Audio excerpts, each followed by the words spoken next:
Hi friends, வணக்கம் and welcome to RK news Tamil Nadu channel. சற்று முன் வெளியான முக்கிய அறிவிப்பு. 2025 முதல் இபிஎஃப்ஓ விதிகளில் 5 முக்கிய மாற்றங்கள். நல்லா நோட் பண்ணிக்கோங்க.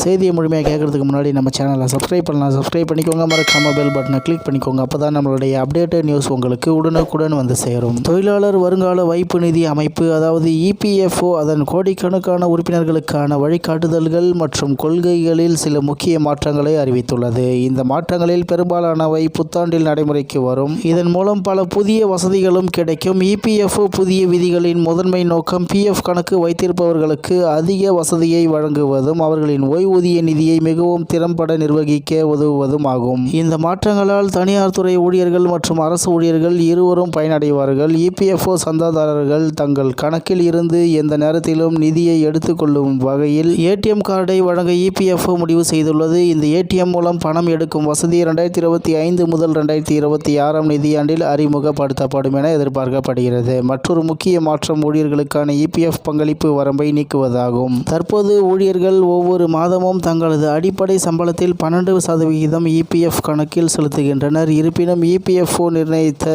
ரூபாய் 15,000க்கு பதிலாக ஊழியர்களின் உண்மையான சம்பளத்தின் அடிப்படையில் பங்களிக்க அனுமதிப்பது குறித்து அரசாங்கம் பரிசீலித்து வருகிறது. இந்த கொள்கை நடைமுறைப்படுத்தப்பட்டால் ஊழியர்கள் ஓய்வுக்கு பின் ஒவ்வொரு மாதமும் அதிக ஓய்வூதியத்தை பெற முடியும். இபிஎஃப்ஓ அதன் ஐடி உள்கட்டமைப்பை மேம்படுத்துகிறது. சந்தாதாரர்கள் எளிமையாக டிஜிட்டல் முறையில் பிஎஃப் பணத்தை பெறுவதற்கு அனுமதிக்கும். இந்த அப்கிரேட் ஜூன் 2025க்குள் முடிவடையும் என்று எதிர்பார்க்கப்படுகிறது. தகவல் தொழில்நுட்ப உள்கட்டமைப்பு மேம்படுத்தப்பட்டவுடன் இபிஎஃப்ஓ உறுப்பினர்களின் விண்ணப்பங்களுக்கு விரைவாக தீர்வு காணப்படும். மேலும் வெளிப்படை தன்மையும் அதிகரிக்கும். மோசடிக்கான வாய்ப்பும் குறையும். இபிஎஃப்ஓ அதன் உறுப்பினர்களை எக்ஸ்சேஞ்ச் ட்ரேடட் ஃபண்டுகளுக்கு, அதாவது இடிஎஃப்எஸ் அப்பால் பங்குகளில் முதலீடு செய்ய அனுமதிப்பது குறித்து பரிசீலித்து வருகிறது. இது பிஎஃப் கணக்கு வைத்திருப்பவர்களுக்கு அவர்களின் நிதியை மிகவும் திறம்பட நிர்வகிக்கும் வசதியை வழங்கும். இபிஎஃப்ஓ நேரடி ஈக்விட்டி முதலீட்டை அனுமதித்தால் உறுப்பினர்கள் அதிக வருமானத்தையும் எதிர்பார்க்கலாம். இபிஎஃப்ஓ ஓய்வூதியதாரர்களுக்கு பயனுள்ள வகையில் குறிப்பிடத்தக்க மாற்றங்களை